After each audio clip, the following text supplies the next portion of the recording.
네, 성경 말씀은 잠언 23장 22절로 25절까지 보시겠습니다. 네, 하나님의 말씀입니다. 제가 받들어 공독합니다.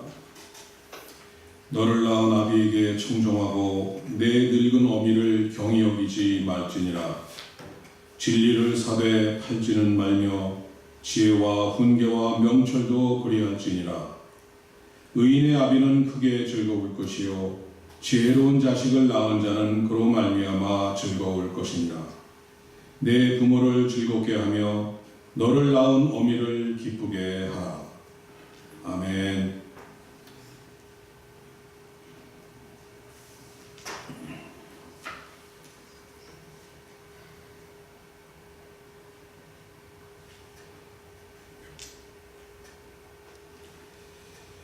작년 어머니날을 맞아서 전라북도 교육청이 어머니에 대한 이 글쓰기 대회를 개최했었습니다. 모두 243편의 글이 출품되었는데 그 중에 최고상은 전라북도 부안군 우덕초등학교 6학년 이슬이란 이름을 가진 어린 초등학생이 차지했습니다. 글을 쓰기 1년 전에 사랑하던 어머니를 암으로 잃은 이슬 양은 어머니를 그리면서 연필로 꾹꾹 눌러 적은 눈물 자국이 얼룩져 있는 시 한 편을 제출해서 최고상을 받은 것입니다. 이슬 양이 제출한 그 종이의 여백에는 이슬 양과 어머니가 푸짐하게 차려진 밥상 곁에서 손을 꼭 잡고 서 있는 그러한 모습도 그려져 있었습니다. 이 시의 제목은 가장 받고 싶은 상입니다. 가장 받고 싶은 상, 우덕초등학교 6학년 일반 이슬. 아무것도 하지 않아도 짜증 섞인 투정에도 어김없이 차려지는 당연하게 생각되는 그런 상, 하루에 3번이나 받을 수 있는 상, 아침상, 점심상, 저녁상.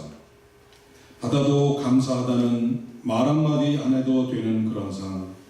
그때는 왜 몰랐을까? 그때는 왜 못 보았을까? 그 상을 내시던 주름진 엄마의 손을 그때는 왜 잡아주지 못했을까? 감사하다는 말 한마디 꺼내지 못했을까?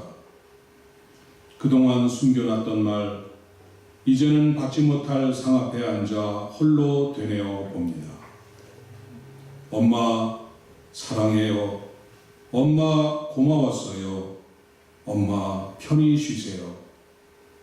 세상에서 가장 받고 싶은 엄마상 이제 받을 수 없어요. 이제 제가 엄마에게 상을 차려 드릴게요. 엄마가 좋아했던 반찬들로만 한가득 담을게요. 하지만 아직도 그리운 엄마의 밥상, 이제 다시 못 받을 세상에서 가장 받고 싶은 우리 엄마 얼굴상. 몇 년 전에 한국의 어느 대기업에서 어머니에 대한 이색적인 광고를 냈었습니다. 어느 어머니에 대한 이야기입니다. 21. 당신은 고개를 2개 넘어 얼굴도 본 적 없는 김씨댁의 큰아들에게 시집을 왔습니다. 26. 시집 온 지 5년 만에 자식을 낳았습니다. 당신은 그제야 시댁 어른들한테 며느리 대접을 받았습니다. 32. 자식이 밤늦게 급체를 앓았습니다. 당신은 자식을 얻고 읍내 병원까지 밤길 20리를 달렸습니다. 40. 그해 겨울은 유난히 추웠습니다. 당신은 자식이 학교에서 돌아올 무렵이면 자식의 외투를 입고 동구 밖으로 나갔습니다. 그리고 자식에게 당신의 체온으로 덮여진 외투를 입혀 주었습니다. 52. 자식이 결혼할 여자라고 집으로 데려왔습니다. 당신은 분칠한 얼굴이 싫었지만 자식이 좋다니까 당신도 좋다고 하였습니다. 60. 환갑이라고 자식이 모처럼 돈을 보냈습니다. 당신은 그 돈으로 자식의 보약을 지었습니다. 65. 자식 내외가 바쁘다며 명절에 고향에 못 내려온다고 했습니다. 당신은 동네 사람들에게 아들이 바빠서 아침 일찍 올라갔다며 당신 평생 처음으로 거짓말을 했습니다. 오직 하나 자식 잘되기만을 바라며 살아온 한평생. 하지만 이제는 깊게 주름진 얼굴로 남으신 당신, 우리는 당신을 어머니라 부릅니다. 우리는 당신을 어머니라 부릅니다. 이 시간 우리를 낳아주시고 키워주신 우리 부모님들, 특히 어머니를 생각하면서 이 어머니 노래를 함께 부르도록 하겠습니다.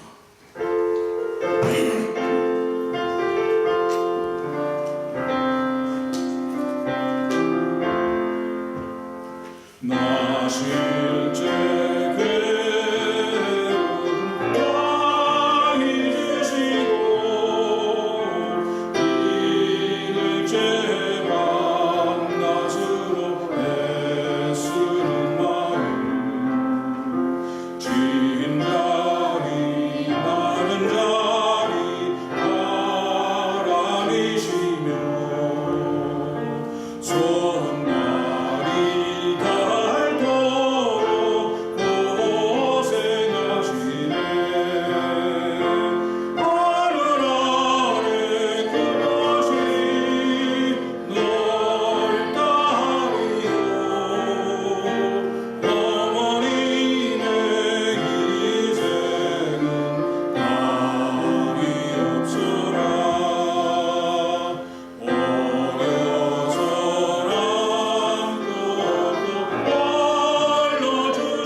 요즘 과학과 의학이 발달되어서 인간의 수명이 연장되고 인생 100세라는 말이 나온 지가 얼마 안 되었는데 인생 120세라는 말이 벌써 등장하고 있습니다. 그런데 인간 수명이 길어지고 연장된다고 해서 마냥 좋아하고 기뻐할 일만은 아닌 것 같습니다. 지금 전 세계적으로 특별히 선진국가에서는 급속도로 이 고령화 현상이 일어나서 이 국가적인 심각한 과제로 떠오르고 있는 실상입니다. 지난주 한국뉴스에 발표된 내용입니다. 한국보건사회연구원의 연구 결과에 의하면 부모들이 자식들로부터 방치되거나 심한 경우에는 학대를 받는 경우가 점점 늘어나고 있다고 합니다. 그런데 이렇게 자식으로부터 학대를 받는 노인 중에 3분의 2에 해당하는 63%가 끝까지 참는다는 것입니다. 왜 그렇겠습니까? 왜 참겠습니까? 갈 데가 없기 때문입니다. 내 자식에게 학대를 받아서 서럽고 마음이 아프지만은 그렇다고 자식에게 대들고 화를 내거나 관계를 끊어버리면 갈 곳이 없다는 것입니다. 그래서 자식 눈치를 보면서 참을 수밖에 없다는 것입니다. 정 참을 수 없을 때는 자식의 눈을 피해서 거리를 배회하거나 노인정에 간다고 합니다. 그런데 이렇게 부모를 귀하게 여기지 않고 무시하는 풍조가 오늘에만 있는 것은 아닙니다. 지금으로부터 2000년 전인 이 사도 바울 시대에도 역시 이 부모를 거역하고 귀찮게 여기는 풍조가 있었습니다. 사도 바울이 살던 당시는 로마 시대였습니다. 로마가 전 세계를 통치하던 시대였습니다. 여러 나라를 정복을 해서 통치를 해서 하나로 묶으려다 보니까 이 로마 제국의 통치가 각 나라의 전통적인 아주 고귀한 그러한 그 윤리관을 무너뜨렸습니다. 젊은이들은 돈을 벌기 위해서 가정을 버리고 새로운 세계로 떠나갔습니다. 세상은 점점 노인들의 지혜보다는 젊은이들의 힘을 필요로 하는 세상으로 변해갔습니다. 결국 노인들은 사회의 주역이 아니라 아무 쓸모가 없는 그러한 존재로 인식되기 시작을 했던 것입니다. 그래서 사도 바울이 에베소 교회에 이렇게 편지를 쓴 것입니다. 에베소 6장 1절에서 3절입니다. 자녀들아, 주 안에서 너희 부모에게 순종하라. 이것이 옳으니라. 내 아버지와 어머니를 공경하라. 이것은 약속이 있는 첫 계명이니 이로써 네가 잘되고 땅에서 장수하리라. 그런데 사도 바울 시대보다 무려 1000년이나 앞서 있고 오늘서부터 따지면 무려 3000년 전이 쓰여진 오늘 본문 이 잠언의 말씀도 같은 내용의 말씀을 주고 계십니다. 우리 다 같이 본문 22절을 한 목소리로 읽습니다. 너를 낳은 아비에게 청종하고 내 늙은 어미를 경히 여기지 말지니라. 이것을 히브리 원어 그대로 제가 직역을 해드리겠습니다. 너는 너의 아버지에게 들어라. 그는 너를 낳았다. 그리고 너는 너의 어머니가 늙었을 때에 멸시하지 말라. 그리고 또 이 잠언의 말씀보다 또 500년이나 그 이전에 쓰여진 지금으로부터 3500년 전에 쓰여진 이 출애굽기에 10계명이 나와 있습니다. 이 10계명에 뭐라고 써 있습니까? 10계명의 1계명서부터 4계명까지는 하나님과의 우리 인간과의 관계를 나타낸 것입니다. 그리고 5계명서부터 10계명까지 이 6개의 계명은 사람과 사이, 사람과 사람 사이, 인간과 인간 사이에 이루어지는 모든 사회생활에서 이 세상사에서 이루어지는 것에 대한 계명이 쓰여져 있습니다. 그 계명 중에 첫 계명이 제5계명입니다. 다 기억하시죠? 내 부모를 공경하라 했습니다. 다시 말씀드리면 부모를 공경해야 하는 것은 하나님의 계명이자 명령이고 우리가 어길 수 없는 반드시 순종해야만 하는 하나님의 말씀인 것입니다. 그래서 3000년 전에 쓰여진 오늘 본문 23절은 이렇게 표현하고 있습니다. 23절입니다. 진리를 사되 팔지는 말며 지혜와 훈계와 명철도 그리할지니라. 부모를 공경하라는 하나님의 말씀을 진리라고 하셨습니다. 지혜와 훈계와 명철이라고 했습니다. 여기서 이 진리를 사고 판다는 것은 뭐 장사할 때 사고 판다는 그러한 그 의미가 아니라 그래서 진리를 산다는 것은 온 몸과 마음을 다해서 성실하게 진리의 삶을 받아들여서 귀하게 여기면서 그대로 살라는 뜻입니다. 그럼 판단의 의미는 무엇이겠습니까? 그 진리를 버리고 진리와 반대되는 이 거짓의 삶을 살지 말라는 것입니다. 다시 말해서 진리대로 살되 하나님의 말씀대로 따라서 살되 거짓의 삶을 버리라는 것입니다. 2000년 전의 사도 바울은 아까 읽었던 이 에베소서 6장 2절 3절에서 내 아버지와 어머니를 공경하라. 이것은 약속이 있는 첫 계명. 약속이 있는 첫 계명이니 이로써 내가 잘되고 땅에서 장수하리라. 부모님을 공경하는 것이 약속 있는 첫 계명이라는 것입니다. 출애굽기에 나오듯이 하나님께서 10계명 중에 제5계명을 주실 때 직접 하셨던 그 하나님의 약속, 그 말씀이 바로 다시 한번 이 사도 바울이 반복한 것입니다. 모든 사람이 잘 먹고 잘 살고 그리고 오랫동안 건강하게 아주 오랫동안 살기를 원하고 있습니다. 그런데 이것을 찾아서 엉뚱한 곳에 가서 부귀영화를 찾고 엉뚱한 짓을 하면서 만수무강하면서 그런 것을 찾지 말고 바로 곁에 계신, 가까이 계신 그 부모님이 살아계실 때 잘 공경하고 교도하면 자연스레 하나님께서 그것을 보시고 우리들이 찾는 그 만수무강 부귀영화를 다 축복으로 주신다는 그런 말씀입니다.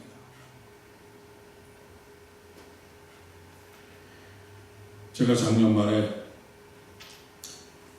아버지 어머니의 장례를 3주간의 간격으로 영등포 치르고 왔던 것을 여러분이 다 기억하시리라 봅니다. 한국에서는 요즘 사람이 죽으면 거의 모두가 거의 95% 이상이 화장을 합니다. 한 1시간가량 그 아주 뜨거운 불에 화장을 하고 나면은 그 유골을 이렇게 좀 얼마 남는데 그것을 이제 가루로 빻기 전에, 분쇄하기 전에 유족들에게 그것을 다 보여줍니다. 제가 아버지 그 장례식 때 그 화장 때는 못 봤는데 어머니 장례하고 화장을 하고 나서 제가 아버지 때 못 보았던 이 빨간 공 같은 것이 어머니 그 유골에 포함이 돼 있어서 가슴이 저려왔습니다. 어머니께서는 돌아가시기 3년 전에 이 고관절이 부러지셔서 그래서 이 부러진 고관절 대신 그 몸에 그 인공뼈를 수술해서 집어넣었습니다. 그런데 이 빨간색이 동그란 이것이 이 고관절 자리에 박혀 있었는데 그 높은 이 고열의 그 화장에도 타지 않고 그것이 그대로 나온 것입니다. 그런 타지도 않고 이 강력한 인공뼈를 몸에 신고도 그 몸으로 자식들을 향해서, 자식들을 위해서 무릎 꿇고 엎드려서 기도해서 생각을 하니까 눈물을 멈출 수가 제가 없었습니다.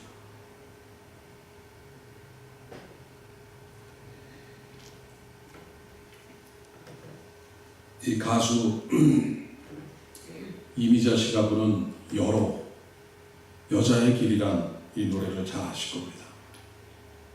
최근에 그 어떤 젊은 가수가 가사를 덧붙여서 이렇게 불렀습니다. 그 옛날 옥색 땡기 바람에 나부낄 때 봄날에 봄나비 나를 위해 꿈을 실어 보았는데 나르는 낙엽 따라 어디론가 가버렸네. 무심한 강물 위에 잔주름 여울치고 아쉬움에 돌아보는 여자의 길.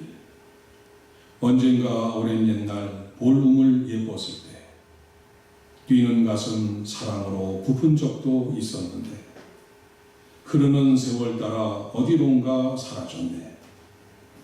무심한 강바람에 흰머리 나부끼고 아쉬움에 돌아보는 여자의 길.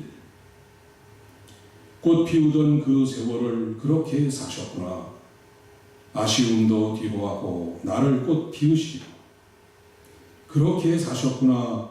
아쉬움도 뒤로하고 나를 꽃 피우시고 자신의 꿈 숨겨두고 자식의 꿈 희망되어 한평생 나를 위해 그렇게 사셨구나. 행여나 부족할까?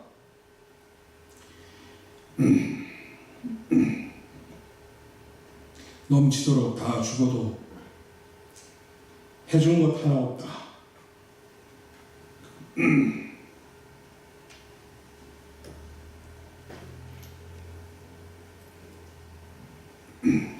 그렇게 사셨구나. 아쉬움에 돌아보는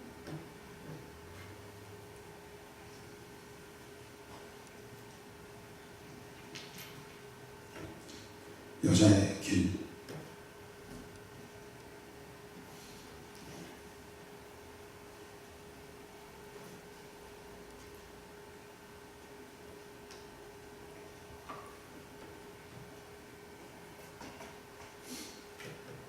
여러분, 우리의 어머님은 우리들을 위해서, 여러분들을 위해서 모든 것을 주신 분입니다. 온 인생을 다 바치신 분입니다. 너를 낳은 아비에게 청종하고 내 늙은 어미를 경히 여기지 말지니라 하셨습니다. 청종한다, 순종한다, 듣는다는 말씀입니다. 부모님의 말씀을 귀담아 들으라는 것입니다.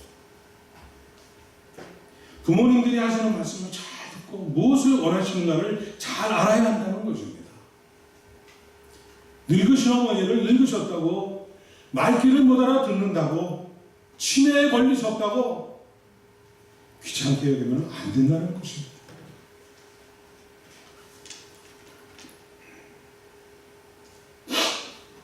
어느 분이 이 90세가 넘으신 어머니를 모시는데 매 끼니를 이렇게 챙겨서 먹여드렸습니다. 기력이 없으셔서 아주 천천히 드셔야 하기 때문에 매 끼니마다 식사를 하시는데 거의 1시간이 걸렸습니다. 자식이 반찬을 숟가락에 얹어 드리면서 어머니 좀 빨리 드세요 했습니다. 그랬더니 그 어머님이 이렇게 대답하십니다. 난 너를 젖 먹일 때 빨리 먹으라고 버티지 않았다.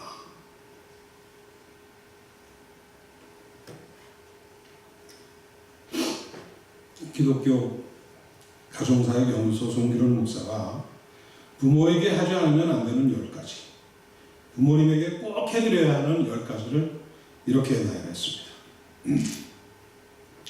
첫째, 사랑한다는 고백을 자주 하라. 둘째, 늙어간다는 사실을 이해하라. 셋째, 웃음을 선물하라. 넷째, 용돈을 꼭 챙겨드려라. 다섯째, 부모님에게도 일거리를 드려라. 나이 들수록 설 자리가 필요하다. 여섯째, 이야기를 자주 해드려라. 일곱째, 밝은 표정은 부모에게 가장 큰 선물이다. 여덟째, 작은 일도 상의하고 문안 인사를 잘 드려라. 아홉째, 부모의 인생을 잘 정리해 드려라. 열째, 가장 큰 효도는 부모님의 방식을 인정해 드리는 일이다. 부모님들이 하시는 말씀을 잘 들으십시오. 무엇을 원하시는가를 잘 알아야 됩니다. 최선을 다해서 부모님의 말씀에 청종하시기 바랍니다. 순종하십시오. 이것이 옳은 일입니다. 이것이 하나님의 뜻입니다. 사랑하는 여러분, 오늘 본문 마지막 25절입니다. 한 목소리로 읽겠습니다. 내 부모를 즐겁게 하며 너를 낳은 어미를 기쁘게 하라. 초등학교 6학년 이슬양이 쓴 시, 가장 받고 싶은 상처럼 이슬양은 일찍 돌아가신 어머니가 늘 차려주던 그 밥상, 그 어머니를 간절히 그리면서 시를 통해서, 그림을 통해서라도 어머니를 기쁘게 해드리려고 그림 밥상을 차려드렸습니다. 이 효도의 효자라는 이 한자를 보면은 이 글자가 늙은 노자 위에가 있고 이 자식 자자가 밑에 있습니다. 그래서 이 늙으신 부모님을 업고 다니듯이 정성을 보살펴 드림으로 부모님께 그 키워주신 은혜에 보답하는 것이 바로 효도라는 것입니다. 다시 한번 여러분 부모님들, 어머님의 사랑과 희생과 헌신을 기억하면서 늙기 전에 그분들을 즐겁게 하면서 기쁘게 해드리는 여러분이 되시길 주님의 이름으로 축원드립니다. 기도하겠습니다. 아버지 하나님, 저희들의 육신의 부모님이 계시지 않았다면 저희는 오늘 이 자리에 있을 수 없습니다.